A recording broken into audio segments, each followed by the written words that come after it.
नमस्कार दर्शक बंधु। आज मुझे नहीं आसी गोटे भेंडीर नुआ रेसिपी। चलतु स्टार्ट करवा।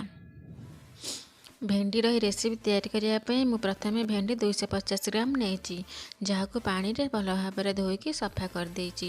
तो ये चलतु आसतु आम भेंडी को काटिबा। भेंडी को मुझे लंबा रखिकी काटिबी। प्रथम दुई साइड को यहीपरी काटिदेवे।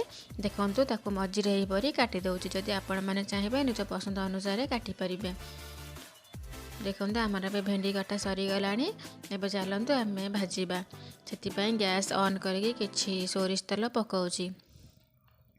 जेतेबेले तेल गरम हो आसीबो सेतेबेले भेंडी को पकईदेवे। आ अल्प लुण दे ताकू टिके समय भाजीदबा। लुण पकेଇବା द्वारा भेंडी माने बहुत जल्दी सीझी जाए। ता भितर को मध्य लुण जापर। किसी समय पर देखो केमिति भाजी हो गलानी। ताले सब को मु गोटे प्लेट रे काढ़ी देबी। आ प्लेट रे काढ़ी सारिया परे सही कड़ाई रे मु आउ किछि तेल पकाउची।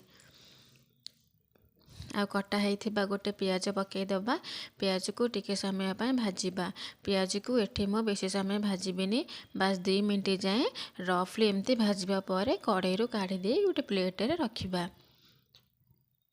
तार सेम कड़ाई रे अल्प तेल देदबा। तेल गरम हो सारा पर से मु किछि जीरा पकाउची। जीरा को किसी समय पर फुटवा को छाड़े। आ फुटे सारिया पर से मु पकाउची गोटे कटा होइथिबा पियाज। हाँ प्रथम जो मो पियाज को भाजी ताको सभा शेष ऐड करी। एबे जो मो पियाज भाजुची या मसाला प्रिपेयर करने यूज करी। पियाज पे लाल कलर है आसलानी। से मु गोटे चामच अदा रसुण ऐड करी। अदा और रसुण कंचा स्मेल जीवा पर्यंत आम एमती भाजीबा। टिके समय पर एथे मु पकाउची गोटे टमाटर नरम है पर्यंत या मु भाजीबी। वर्तमान टमाटर पूरा नरम है आसलानी। एथिरे सब मसाला गुंड ऐड करबा। मु हाफ चम्मच हल्दी गुंड नहीं। गोटे चम्मच काश्मीर रेड चिली पाउडर नहीं। आ गोटे चम्मच धनिया गुंड नहीं। आ गोटे चम्मच किचन किंग मसाला नहीं। आ गोटे चम्मच गरम मसाला नहीं। एबे सब मसाला को आम गुंड ऐड कर सारिया पर मसाला गुंड जमती आमर भल से कषी हो मु अल्प पानी ऐड करी। पानी दे सारा पर मसाला जमी तेल अलग होगा पर्यंत लो फ्लेम रे कषिबी। किसी समय पर आपण मैंने देखिपे तेल रू केमिति मसला आरंभ मसला रू अलग हो गलानी। आईटा बढ़िया भाव में कषि हो गलानी। ताले एबे मु पकेबी एहीपरी कटा होइथिबा गोटे टमाटर को बेसी नरम करें। नरम करके भाजबेनी।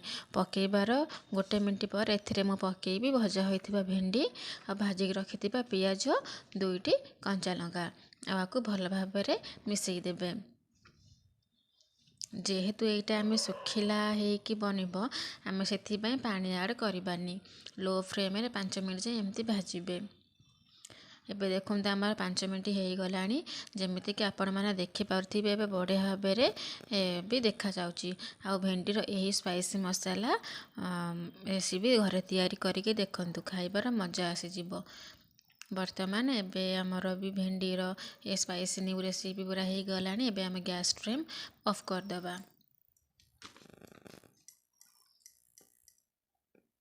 जदि आज ये स्पाइसी मसाला भेंडी आपण मानक भल लगिला ताहले मो वीडियो को बहुत सारा लाइक करंतु शेयर करंतु। आ मम्स किचन को पर्यंत सब्सक्राइब करना ताले सब्सक्राइब करी पाखे बेल आइकन क्लिक करने को भूलिबेनी।